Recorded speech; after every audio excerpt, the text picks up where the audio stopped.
ಕರುನಾಡಲ್ಲಿ ಕನ್ನಡ ಹಿರಿಯ ನಟನಿಗೆ ಇದೆಂಥ ಅನ್ಯಾಯ. ಅಯ್ಯಯ್ಯೋ, ಕನ್ನಡ ಮೇರು ನಟನ ಆಪ್ತನಿಗೆ ಇದೆಂಥ ನಿರ್ಲಕ್ಷ್ಯ. ಡಾಕ್ಟರ್ ರಾಜ್ಕುಮಾರ್ ಅತ್ಯಾಪ್ತ ನಟನನ್ನ ಹೀಗ ನಡೆಸ್ಕೊಳ್ಳೋದು.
ಡಾಕ್ಟರ್ ರಾಜ್ಕುಮಾರ್ ಅವರ ಅತ್ಯಾಪ್ತ ನಟನನ್ನ ಹೀಗ ನಡೆಸ್ಕೊಳ್ಳೋದು. ಕರುನಾಡಲ್ಲಿ ಕನ್ನಡದ ಹಿರಿಯ ನಟನಿಗೆ ಬೆಲೆ ಇಲ್ವಾ?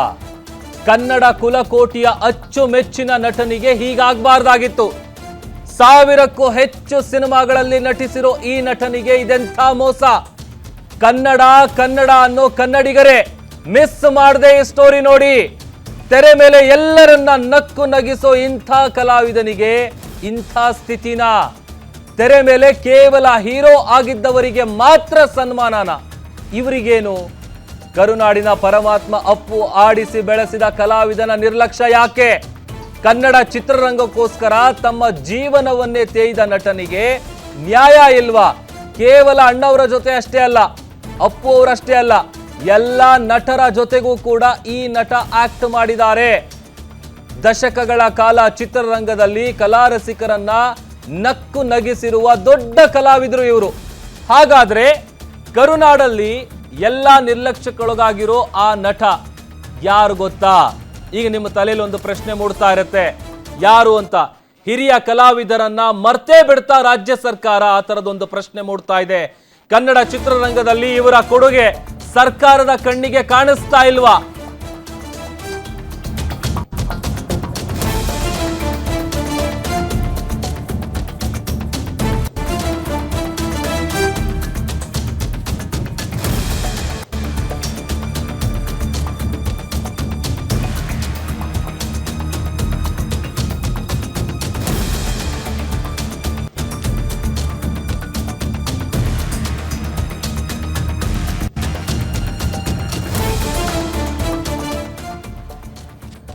ಹಿರಿಯ ಕಲಾವಿದರನ್ನ ರಾಜ್ಯ ಸರ್ಕಾರ ಮರ್ತೇ ಬಿಡ್ತಾ?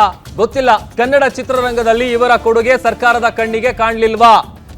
ಹಿರಿಯ ಕಲಾವಿದನಿಗೆ ಸರ್ಕಾರ ಕೊಡುವ ಗೌರವ ಇದೇನಾ? ಜನ ಪ್ರಶ್ನೆ ಮಾಡ್ತಾ ಇದ್ದಾರೆ. ದೊಡ್ಡ ಮನೆ ಜೊತೆ ಉತ್ತಮ ಬಾಂಧವ್ಯ ಹೊಂದಿದ ಕಲಾವಿದರನ್ನ ಸರ್ಕಾರ ಮರ್ತಿದೆಯಾ? ಸಾವಿರಾರು ಸಿನಿಮಾಗಳ ಸರದಾರನಿಗೆ ಇನ್ನೂ ಕೂಡ ಮನ್ನಣೆ ಸಿಕ್ಕಿಲ್ಲ. ಯಾಕೆ? ಹಿರಿಯ ಕಲಾವಿದರು ಹೊನ್ನವಳ್ಳಿ ಕೃಷ್ಣಗೆ ಇನ್ನೂ ಕನ್ನಡ ರಾಜ್ಯೋತ್ಸವ ಪ್ರಶಸ್ತಿ ಸಿಕ್ಕಿಲ್ಲ. ನಂಬಲೇಬೇಕು. ರಾಜ್ಯೋತ್ಸವ ಪ್ರಶಸ್ತಿ ಪಟ್ಟಿ ಪ್ರಕಟವಾದರೂ ಕೂಡ ಹೊನ್ನವಳ್ಳಿ ಕೃಷ್ಣ ಅವರ ಹೆಸರು ಮಾತ್ರ ನಾಪತ್ತೆಯಾಗಿದೆ. ಸುಮಾರು 4 ದಶಕಗಳಿಂದ ಹಾಸ್ಯ, ಖಳನಾಯಕ ಸೇರಿದಂತೆ 10 ಹಲವು ಪಾತ್ರಗಳಲ್ಲಿ ಅಭಿನಯಿಸಿದ್ದಾರೆ. ಗ್ಯಾರಂಟಿ ಚಾನಲ್ ಬಂದಿರೋದು ಗ್ಯಾರಂಟಿನೇ ಕನ್ನಡ ರಾಜ್ಯೋತ್ಸವ ಪ್ರಶಸ್ತಿ ಬರುತ್ತೆ ಅಂತ ಅಂದ್ಬಿಟ್ಟು ಮಾನ್ಯ ಮುಖ್ಯಮಂತ್ರಿಗಳಲ್ಲಿ ಹಾಗೂ ಮುಖ್ಯಮಂತ್ರಿಯವರ ಹತ್ರ ಕಳಕಳಿಯಿಂದ ಬೇಡ್ಕೊಳ್ತೀನಿ. ಯಾಕೆಂದರೆ ನನಗೆ ಇದುವರೆಗೂ ಇಷ್ಟು ವರ್ಷ ಆಯಿತು ಇನ್ನೂ ಕೊಟ್ಟಿಲ್ವಲ್ಲ, ಯಾತಕ್ಕೆ, ಹೇಗೆ, ಯಾರನ್ನು ಹೋಗಿ ಕಾಂಟ್ಯಾಕ್ಟ್ ಮಾಡಬೇಕು, ಅದಾದರೂ ಒಂದು ಸ್ವಲ್ಪ ತಿಳ್ಕೊಂಡ್ರೆ ಒಳ್ಳೆಯದಲ್ವ ಅಂತ ಅಂದ್ಬಿಟ್ಟು ಗ್ಯಾರಂಟಿ ಚಾನಲ್ಗೆ ಬಂದಿದ್ದೀನಿ. ಗ್ಯಾರಂಟಿ ನನಗೆ ಕನ್ನಡ ರಾಜ್ಯೋತ್ಸವ ಪ್ರಶಸ್ತಿ ಕೊಟ್ಟೇ ಕೊಡ್ತಾರೆ ಅನ್ನೋದು ಒಂದು ನಂಬಿಕೆ ಇದೆ. ಇದಕ್ಕೆ ನಿಮ್ಮೆಲ್ಲರಿಗೂ ನಾನು ಚಿರಋಣಿ. ಸರ್, ನಾನು ಪ್ರತಿಯೊಬ್ಬರನ್ನು ಕಾಂಟ್ಯಾಕ್ಟ್ ಮಾಡಿದ್ದೀನಿ. ನಾನು ಸಾಧು ಕೋಕಿಲರ ಹತ್ರ ಕೇಳ್ಕೊಂಡೆ, ಮೊದಲ ಬಾರಿಗೆ ನನಗೆ ಕನ್ನಡ ರಾಜ್ಯೋತ್ಸವ ಪ್ರಶಸ್ತಿ ಬಂದಿಲ್ಲ. ನಿಮ್ಗೆ ಸಂಬಂಧಪಟ್ಟವ್ರು ಯಾರಾದರೂ ಗುರ್ತಿದ್ರೆ ಅವ್ರಿಗೆ ಹೇಳಿ ಕೊಡಿಸೋವಂಥ ಭಾಗ್ಯ ನನಗೆ ಕಲ್ಪಿಸ್ಕೊಡಿ. ನನಗೆ ಗ್ಯಾರಂಟಿ ಅದು ಸಿಕ್ಕಿದ್ರೆ ಗ್ಯಾರಂಟಿ ನಾನು ನಂಜುಂಡಿ ಕಲ್ಯಾಣ. ಇದು ಎಲ್ಲರನ್ನೂ ಕೇಳ್ಕೊಂಡಿದ್ದೀನಿ. ಇವರು ಅವರು ಅಂತಲ್ಲ, ನಮಗೆ ಯಾರು ಶತ್ರುಗಳಿಲ್ಲ, ಎಲ್ಲರೂ ಮಿತ್ರರೇ. ಆ ಮಿತ್ರ ಬಾಂಧವ ಇರೋದ್ರಿಂದ ಇಲ್ಲಿ ಬಂದು ನಾನು ಕೂತ್ಕೊಂಡು ಮಾತಾಡ್ತಾ ಇದ್ದೀನಿ. ಹಾಗಾಗಿ ಈಗಲಾದರೂ ಗುರುತಿಸಿ ಕೊಡ್ತಾರೆ ಅನ್ನೋ ನನ್ನ ಭಾವನೆ ಇದೆ. ನೋಡೋಣ, ಪ್ರಯತ್ನ ನಂದು. ಆಗು ಹೋಗುಗಳು ದೈವ ಸಂಕಲ್ಪ. ಗ್ಯಾರಂಟಿ ಚಾನಲ್ಗೆ ಬಂದಿರೋದು ಹೌದು, ಬೇಜಾರಾಗಿದೆ. ಸುಮಾರು ಒಂದು 6-7 ವರ್ಷದಿಂದ ಬರುತ್ತೆ ಕೊಡ್ತಾರೆ ಅಂತ ಅಂದ್ಬಿಟ್ಟು ಕಾಯ್ತಾ ಇದ್ವಿ. ಇದುವರೆಗೂ ಬರಲಿಲ್ಲ, ಇದುವರೆಗೂ ಕೊಡಲಿಲ್ಲ, ಯಾರೂ ಮನಸ್ಸು ಮಾಡಿಲ್ಲ. ಅದಕ್ಕೋಸ್ಕರ ನಾವು ಗ್ಯಾರಂಟಿ ಚಾನಲ್ ಇದಕ್ಕೆ ದೀಪಾವಳಿಯ ಶುಭಾಶಯಗಳು ಅಂದರು. ನಮಗೆ ಚಂದ್ರು ಸಾರು ಮತ್ತು ಮುಫರಮ್ ಮತ್ತು ಸ್ವಾಮೀಜಿ ಅವರು ಕರ್ಕೊಂಬಂದು, ನಮಗೆ ಯೋಗೇಶ್ ಸ್ವಾಮೀಜಿ ಕರ್ಕೊಂಬಂದರು ಇಲ್ಲಿಗೆ. ನಾವು ಇದುವರೆಗೂ ಕಾದ್ವಿ ಬರುತ್ತೆ ಅಂತ ಅಂದ್ಬಿಟ್ಟು. ಇವರು ಹೋಗಿ ಕೇಳಲಿಲ್ಲ ಯಾರನ್ನು.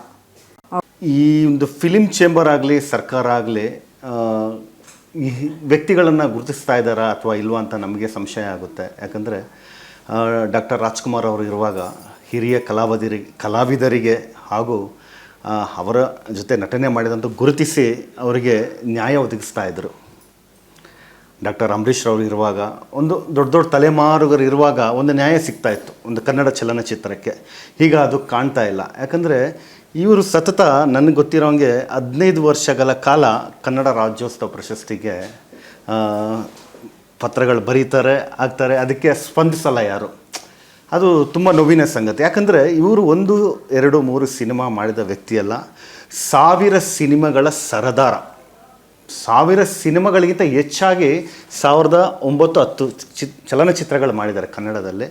ಇಂಥ ಮೇರು ನಟನನ್ನು, ಕಲಾವಿದರನ್ನು ನಮ್ಮ ಚಿತ್ರರಂಗ ಗುರುತಿಸ್ತಾ ಇಲ್ವಾ, ನಮ್ಮ ಸರ್ಕಾರ ಗುರುತಿಸ್ತಾ ಇಲ್ವಾ ಅಂತ ನಮಗೆ ತುಂಬ ಒಂದು ನೋವಾಗುತ್ತೆ.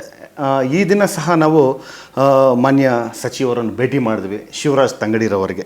ಅವರು ಭೇಟಿ ಮಾಡುವಾಗ ನಮಗೆ ತುಂಬ ಆಪ್ತರು, ಹೊನ್ನವಳ್ಳಿ ಕೃಷ್ಣರವರು. ಖಂಡಿತ ನನ್ನ ಕಮಿಟಿಯವ್ರ ಹತ್ರ ಮಾತಾಡಿದ್ರ ಬಗ್ಗೆ ನಿರ್ಧಾರ ತಗೊತೀನಿ ಅಂತ ನಮ್ಮ ಸ್ನೇಹಿತರು ಮುಬಾರಕ್ಕು, ನಾವು ಗುರುಗಳೆಲ್ಲ ಹತ್ರ ಅವರ ಆಶ್ವಾಸನೆ ಕೊಟ್ಟಿದ್ದಾರೆ. ಹೆಚ್ಚಾಗಿ ನಮಗೆ ಮಾಧ್ಯಮದ ಮೇಲೆ ನಂಬಿಕೆ ಇದೆ. ಏನಕ್ಕೆ ನಂಬಿಕೆ ಇದೆ ಅಂದರೆ, ಸಂವಿಧಾನದ 4ನೇ ಅಂಗ ಮಾಧ್ಯಮ. ಗ್ಯಾರಂಟಿ ನ್ಯೂಸ್ ಚಾನಲ್ ಬಂದಿದ್ದೀವಿ, ಗ್ಯಾರಂಟಿಯಾಗಿ ಇವರಿಗೆ ಪ್ರಶಸ್ತಿ ಸಿಗುತ್ತೆ, ಇವರಿಗೆ ನ್ಯಾಯ ಸಿಗುತ್ತೆ ಅಂತ ನಾವು ಭರವಸೆ ಇಟ್ಟಿದ್ದೀವಿ, ನಂಬಿಕೆ ಇಟ್ಟಿದ್ದೀವಿ. ಧನ್ಯವಾದ. ಅನೇಕ ಸಿನಿಮಾಗಳು, ಸನಾದಿ ಅಪ್ಪಣ್ಣ, ಶಂಕರ್ ಗುರು, ಆನಂದು, ರಥಸಪ್ತಮಿ, ಮನಮೆಚ್ಚಿದ ಹುಡುಗಿ, ಹೇಳ್ತಾ ಹೋದರೆ ಭಾಳ ದೊಡ್ಡ ಲಿಸ್ಟ್ ಇದೆ. ಬಟ್ ಭಾಳ ಬೇಸರದ ಸಂಗತಿ ಏನು ಅಂತಂದರೆ, ಒಬ್ಬ ನಟ ಅಥವಾ ಹಿರಿಯ ಕಲಾವಿದರು ಹೋಗಿ ಬೇಡ್ಕೊಳ್ಬೇಕಾ ಪ್ರಶಸ್ತಿ ಕೊಡಿ ಅಂತ ಮನವಿ ಮಾಡ್ಕೊಳ್ಬೇಕಾ? ಸರ್ಕಾರಕ್ಕೆ ಇದ್ಯಾವುದು ಅವ್ರು ಮಾಡಿರುವಂಥದ್ದು, ಅವರು ಚಿತ್ರರಂಗಕ್ಕೆ ಕೊಟ್ಟಿರುವಂಥ ಸೇವೆ ಏನಿದೆ, ಅವ್ರು ಸಲ್ಲಿಸಿರುವಂಥ ಸೇವೆ, ಇದು ಯಾವುದು ಕೂಡ ಅವ್ರಿಗೆ ಕಾಣಿಸ್ತಾ ಇಲ್ವಾ? ಏನು ಕತೆ? ಯಾಕಂತಂದರೆ ನಿಜಕ್ಕೂ ಭಾಳ ಬೇಜಾರಾಗುತ್ತೆ. ಆನ್ ಸ್ಕ್ರೀನ್ ಬಂದು ಹೇಗೆ ಎಲ್ಲ ಕನ್ನಡ ಅಭಿಮಾನಿಗಳನ್ನು ನಕ್ಕು ನಲಿಸ್ತಾ ಇದ್ರು. ಅವ್ರ ಸಿನಿಮಾಗಳಲ್ಲಿ ಈಗಲೂ ಕೂಡ ಸೀನ್ಗಳು ನೀವು ನೋಡ್ಬೋದು, ಅವ್ರು ಆ್ಯಕ್ಟ್ ಮಾಡಿರುವಂಥ ಕಾಮಿಡಿ ಸೀನ್ಗಳದೆಲ್ಲ ಕೂಡ ಕಣ್ಮುಂದೆ ಬರುತ್ತೆ.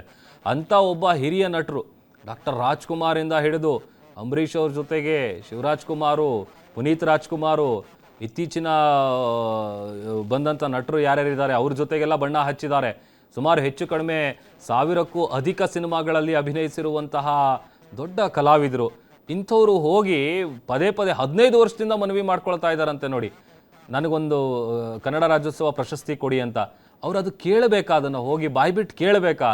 ಅವರು ಮಾಡಿರುವಂಥ ಸೇವೆಗೆ, ಅವರು ಕನ್ನಡ ಚಿತ್ರರಂಗಕ್ಕೆ ಸಲ್ಲಿಸಿರುವಂಥ ಸೇವೆಯನ್ನು ಗುರುತಿಸಿ ಹಿರಿಯ ಕಲಾವಿದರನ್ನು ಆ ಪ್ರಶಸ್ತಿ ಪುರಸ್ಕಾರ ಮಾಡಿ ಗೌರವಿಸಬೇಕಾಗಿದ್ದು ರಾಜ್ಯ ಸರ್ಕಾರದ ಕೆಲಸ. ಬಟ್ ಇತ್ತೀಚಿನ ದಿನಗಳಲ್ಲಿ ಹೇಗಾಗಿದೆ ಅಂತ ಅಂದರೆ, ಹೋಗಿ ಕೈಕಾಲಿಡಿದು ಬೇಡ ಬಂದರೂ ಕೂಡ ಸರ್ಕಾರದವರು ಇದಕ್ಕೆ ಸಂಬಂಧಪಟ್ಟಂತೆ ಏನು ತಲೆ ಕೆಡಿಸ್ಕೊಳ್ಳಲ್ಲ. ಇವ್ರು ಕೊಟ್ಟು ಬಂದಂಥ ಮನವಿ ಪತ್ರಗಳೇನಿದೆ ಅದೆಲ್ಲವೂ ಕೂಡ ಕಸದ ಬುಟ್ಟಿಗೆ ಸರ್ಕಾರ ಹಾಕ್ತಾ ಇದೆ. ಈ ಬಾರಿ ಆದರೂ ಸಿಗುತ್ತಾ ಇಲ್ವಾ ಆ ಥರದೊಂದು ಪ್ರಶ್ನೆ ಇದೆ. ತಮ್ಮ ಅಳಲನ್ನ ತೋಡ್ಕೊಂಡಿದ್ದಾರೆ ಗ್ಯಾರಂಟಿ ನ್ಯೂಸ್ ಜೊತೆಗೆ ಮಾತನಾಡುವಂಥ ಸಂದರ್ಭದಲ್ಲಿ ಅದನ್ನೇ ಹೇಳ್ತಾ ಇದ್ರು. ಯಾಕಂತಂದ್ರೆ ಸಾವಿರ